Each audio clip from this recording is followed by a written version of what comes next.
Et si ma reconquête amoureuse dure plus longtemps que ma relation, est-ce que c'est pas le signe que finalement l'impossibilité est le seul résultat auquel je vais parvenir? C'est la question qu'on se pose et on y répond juste après le générique.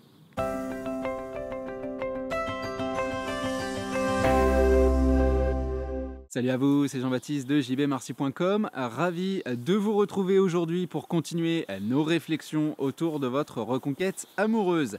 Cette semaine, un questionnement qui est relativement présent, même si excessivement symbolique, au moment où on s'intéresse à la durée de sa reconquête amoureuse. Si cette dernière dépasse le temps finalement de relation avec mon ex, est-ce que c'est pas la preuve que ça ne va pas fonctionner, que je suis en train de pédaler dans la semoule, que ce que je fais ne sert à rien, que ça n'a pas de sens, etc.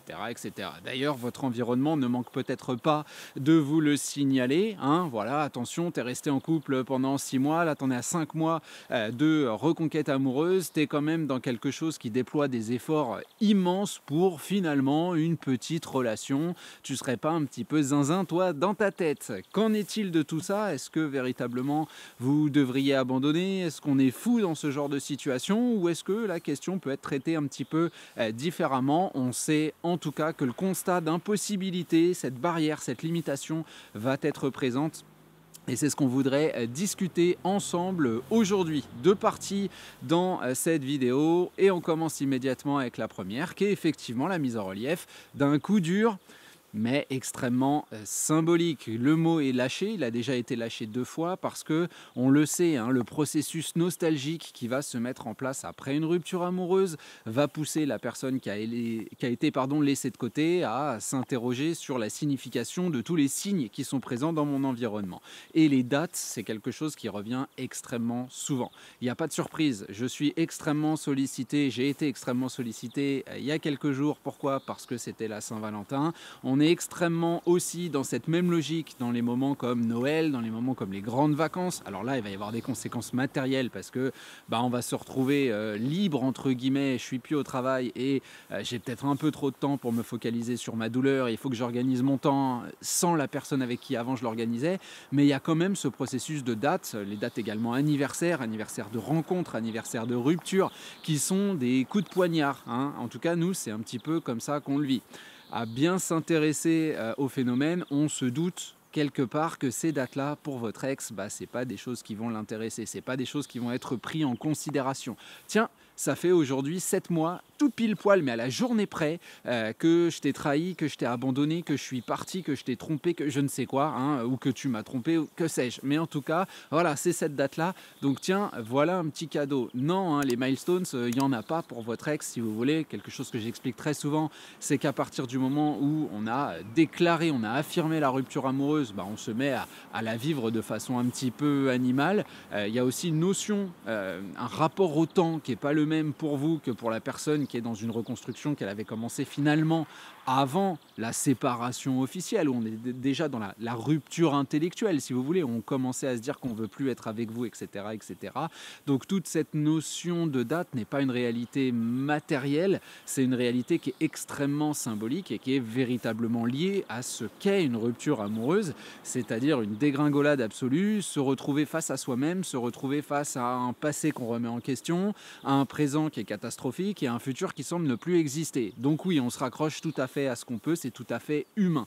Mais il faut bien se rappeler que face à nous, on a quelqu'un qui ne compte pas les jours, on a quelqu'un qui ne va pas donc se focaliser sur les dates et que ce processus-là, du coup, a une très faible importance sur la possibilité de mener une reconquête amoureuse. Maintenant, je le comprends, effectivement, c'est plus un jugement finalement, un jugement qui est extérieur, un jugement qui est personnel, où on va considérer que l'intensité est moins importante que la durée. Moi, j'ai jamais été d'accord avec ça, je vois, c'est même la norme, j'ai envie de dire, des reconquêtes amoureuses, notamment dans les relations très courtes, si vous voulez, où effectivement, on va passer plus de temps en reconquête que pendant le couple, ça laisse pas présager des possibilités, mais je comprends comprends que ça puisse bloquer. J'ai même vu parfois des reconquêtes amoureuses qui ont duré 2 fois plus de temps que la relation en elle-même, hein. Une relation de 6 mois, une reconquête d'1 an, c'est pas des choses qui sont farfelues, en tout cas pas pour moi. Après, je comprends évidemment que de l'autre côté, il y ait, comme je vous le disais, des jugements, une perte de vitesse, cette impression que finalement j'ai été 2 fois plus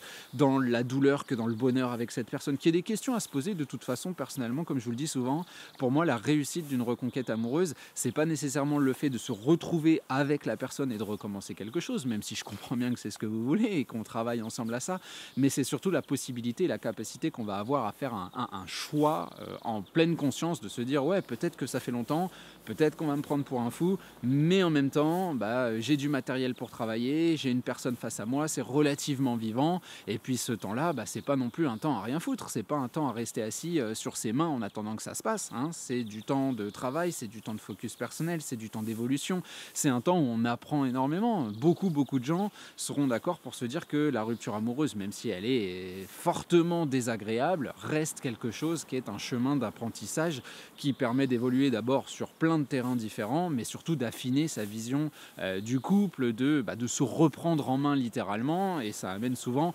de grands changements qui sont extrêmement intéressants dans le quotidien qu'on développe et puis dans ce qu'on peut offrir dans un relationnel avec quelqu'un d'autre. Donc oui, effectivement, symboliquement, il y a ce focus sur ce genre de date, sur ce genre de choses, sur ce genre de signification, mais votre ex n'a pas un calendrier avec une alarme qui sonne pour se dire « Ah tiens, ça fait 1 mois, ah tiens, ça fait 3 mois, ah tiens ». Et le jour où effectivement, le jour même, vraiment la pierre blanche, où votre reconquête bascule du côté du plus de temps en reconquête que plus de temps en couple, et vous allez voir, il va absolument rien se passer, hein. Vous n'allez pas avoir un message de votre ex pour vous dire « Chais, bien fait, ah, galère encore, tu vas… » Non, hein.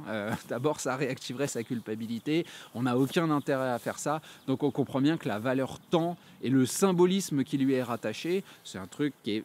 Mais alors à 100% de votre côté, c'est pas idiot, c'est tout à fait humain, tout à fait naturel, tout à fait compréhensible, mais ça n'a pas d'impact direct sur la possibilité de mener une reconquête amoureuse. Et ça nous permet évidemment de passer à notre deuxième partie qui est une réalité matérielle qui est beaucoup plus optimiste. Finalement, cette idée de date dans le calendrier, on est bien d'accord que dans votre quotidien, elle n'a pas d'impact sur votre possibilité effective de communiquer, de créer du mouvement, de lancer des projets. D'ailleurs, on sait que la rupture amoureuse étant l'un des plus grands traumatismes qui nous est donné de vivre dans le monde relationnel, peut-être même dans le monde tout court, les plus grands projets que vous avez lancés, que vous allez lancer, ou que vous êtes en train de lancer, seront les plus porteurs en termes de résultats, hein. Je vois des gens qui changent de boulot, qui déménagent, qui rafistolent et qui rechangent énormément de choses dans leur vie. On se doute d'abord que ça ne se fait pas en 2 secondes, on se doute que du coup, il va y avoir des périodes plus ou moins intenses de contact, sans jamais parler de silence radio, parce que vous savez ce que j'en pense. Voilà, pour que ce soit très clair. Mais il va y avoir des moments où on va pouvoir se voir, des moments où on ne va pas pouvoir se voir. Il va y avoir des évolutions aussi selon l'environnement de l'autre personne. Donc la notion de temps, c'est quand même ce ciment qui va permettre à toutes les briques que nous, on met en place de véritablement se solidifier et de nous faire avancer. Donc effectivement, la plupart du temps, on ne va pas se mentir, quand on me pose cette question de la correspondance des durées, c'est pour des relations courtes, hein. De toute façon, quelqu'un qui a vécu 30 ans en couple, je ne pense pas qu'il va me demander « Tiens, si ma reconquête amoureuse dure 31 ans, qu'est-ce que je fais ?» Non, il y a un moment, on devient vieux et on se dirige tous vers la même petite boîte en plastique, non, peut-être pas, en bois, en pain, en je ne sais quoi, mais vous voyez l'idée, très clairement. Donc ce questionnement-là, j'entends le picotement, si vous voulez, justement au niveau de se dire ouais, mais comme notre relation était courte, mon ex, il ou elle ne me connaît pas, il ou elle a un jugement qui est relativement arrêté, j'ai pas eu le temps de lui démontrer tout ce que je voulais lui montrer. Encore une fois, dans le monde matériel, si vous n'avez pas eu le temps de tout montrer, écoutez, le contraste qu'on va mettre en relief, ce sera une espèce de… Ça permettra peut-être une réflexion pour la personne que vous avez face à vous, de se dire j'ai peut-être été un peu hâtif dans mon jugement, mais il faut quand même l'amener, ce contraste-là. Et ce contraste-là, il se construit pas en une journée, il se construit à force de répétition du fameux marathon, etc., etc. Et vous savez, les images que j'utilise sur cette chaîne, le sang, les larmes, la sueur, le finalement marathon, l'image des tranchées, etc., qui a apparemment beaucoup parlé, l'image des tranchées. Ben, on comprend bien que si tu prends la bataille de la Somme, ça s'est pas fait en 5 minutes 30. Hein. Ça a été des journées de combat, parfois pour prendre une tranchée ou pour même pas en prendre du tout. Il y a un film qui est sorti sur Netflix il n'y a pas très longtemps, dont je me rappelle plus le titre totalement, à l'ouest, rien de nouveau, je ne sais pas. C'est du côté allemand, bon, on voit les mecs dans les tranchées, mais ce que j'ai trouvé intéressant, c'est la phrase de fin, où on nous explique que cette bataille-là, qui a eu lieu pendant des mois, etc., bah, finalement, en termes géographiques, il y a eu des avancées qui sont relatives à peu près 2 mètres ou quelque chose comme ça, que le front n'a quasiment pas bougé, parce qu'on prenait une tranchée, on en reperdait une, on en reprenait 3, ils en reprenaient 4, etc., etc., etc. Donc on veut comprendre que nous, on est un petit peu là-dedans, et avant de prendre le fort ennemi, bah ouais, il y a des efforts à répéter en long, en large, à travers. Maintenant, cette idée finalement de timing, de deadline, bah déjà à mon sens, c'est pas super bon pour l'aura, parce qu'on se met une pression incroyable.